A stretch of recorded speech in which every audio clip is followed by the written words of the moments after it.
Good evening to everyone, and now I'm going to review the book called Jawaharlal Nehru, The Discovery of India. This book consists of 580 pages nearly and was written by Jawaharlal Nehru even when he was imprisoned in Ahmednagar fort for 20 months. So he actually spent 20 months in writing this book. First is a foreword. He mentioned the aim of this book is to grow freedom in the minds of Indians to form a new India. Then is the preface where he explained about the conditions in Ahmednagar fort. Then there are 10 chapters in this book. The first chapter is about Ahmednagar fort. So he actually mentioned the conditions under which he was imprisoned in Ahmednagar fort and the doings of him in that particular fort. Then he mentioned about the famine which took place in places like Orissa and Bengal due to the lack of food as well as the improper provincial autonomy. And because of this famine, lakhs and lakhs of people died. Because of this famine, also a war for democracy was undertaken. He mentioned how this war was undertaken and the things that happened after the war also in this chapter. Then comes chapter 2. In this chapter 2, what are the things mentioned about him is all about his wife Kamala Nehru. So he mentioned about the environment under which their meeting took place. Then they married and her death in Lausanne. So after her death in Lausanne, he returned to Mussolini for some administrative purpose. So this was also mentioned in this chapter. Then following this chapter is the chapter 3. Here he defined nationalism as the rediscovery of India and realization of its vital significance. He also mentioned about the strength and weakness of India. He mentioned that the word of greet of India is Bharat Mata Ki Jai, which means victory to Mother India. He also mentioned that the old books, the old cultural achievements and old monuments are a way for understanding our country India. So he told that we Indian people are diverse as per the change of religions and are united because of our mental backgrounds. Then comes chapter 4. In this chapter 4, he deeply went into the cultural values of our Indian people. He first mentioned about the Indus Valley civilization. Then he went on to some castes in our India which was in ancient times like the Mahavira, Buddhism, Hinduism, etc. He then also mentioned some ancient rulers and their ruling kinds. Some of the ancient rulers like Chandragupta, Chanakya, Maurya, Ashoka are mentioned in this chapter. Then he mentioned about the Vedanta and Vedantas. He also explained about the holy texts like Mahabharata and our Bhagavad Gita. Then comes chapter 5. In this chapter 5 also, he went deeply into our cultural morals and values. So first thing he mentioned is that how nationalism emerged in India. Then the thing he mentioned is about the Indian colonies under the British rule. And he also mentioned about India's mathematics, text and our culture and also our art and the 6 systems of philosophy. Then comes chapter 6. In this chapter 6, he mainly concentrated on 3 things. That is the military conquest of northern states like the Afghans, Arabs, Mongols and others. And then he described about the Indianization of Indians which is due to the growth of nationalism.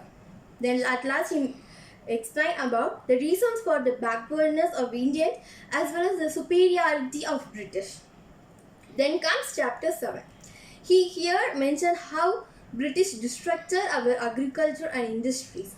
And due to these destruction, there was a new political infrastructure which was undertaken by the British.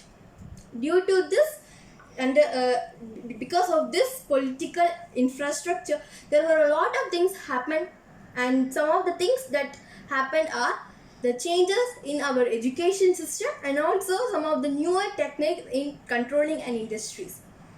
So then comes chapter 8. In this chapter 8, what are the things mentioned is more about nationalism and how Gandhiji returned to India and how he undertaken some steps to merge Indian National Congress. how Gandhiji leader Indian National Congress. He also mentioned about the demand of minorities, that is the Muslims in India, due to which the Muslim League was formed. Because of this Muslim League, India was divided into Pakistan and India. Pakistan for Muslims and India for Hindus. Then comes chapter 9. So in this chapter 9, there are main two things which he concentrated. That is the Indian National Congress as a foreign policy and the Quit India resolution. So Quit India resolution was undertaken by we Indian as a movement to exit the British from India. So at last is chapter 10. So in this chapter 10 he is mentioned about the last waves of every movement that we undertook to get independence as well as to exit British from India. So in this chapter he told that British took many steps to oppose us, like they arrested us without any trial, also led to some famines.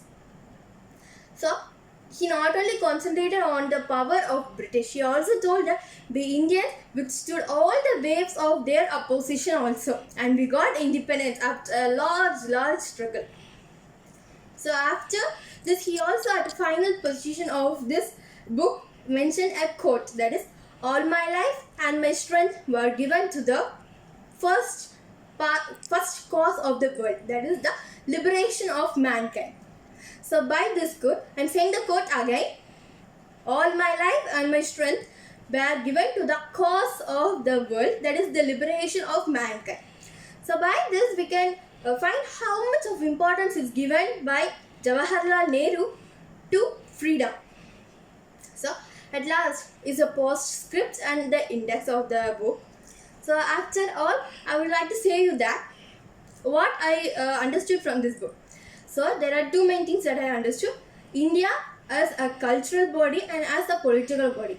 We are stronger as a cultural body as well as we are stronger as a political body. So we are not stronger as a political body that time alone. Even now we are strong as a political body because India remains the largest democratic country in the world.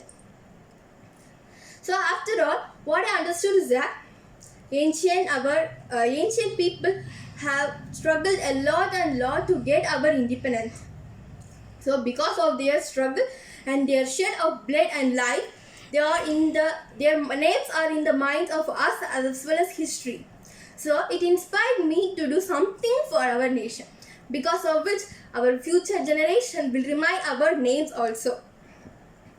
So it is a greater opportunity to learn about the history from the mouth of a person who also was a part of our history. That is Jawaharlal Nehru. He even took many parts in this in getting freedom for our country. So it is a great opportunity to read a book written by him.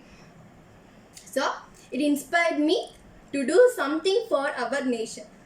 And I am reminding you all that we are a country who fought for independence. Not only now, not only then, now also we must remain as the one. So thank you.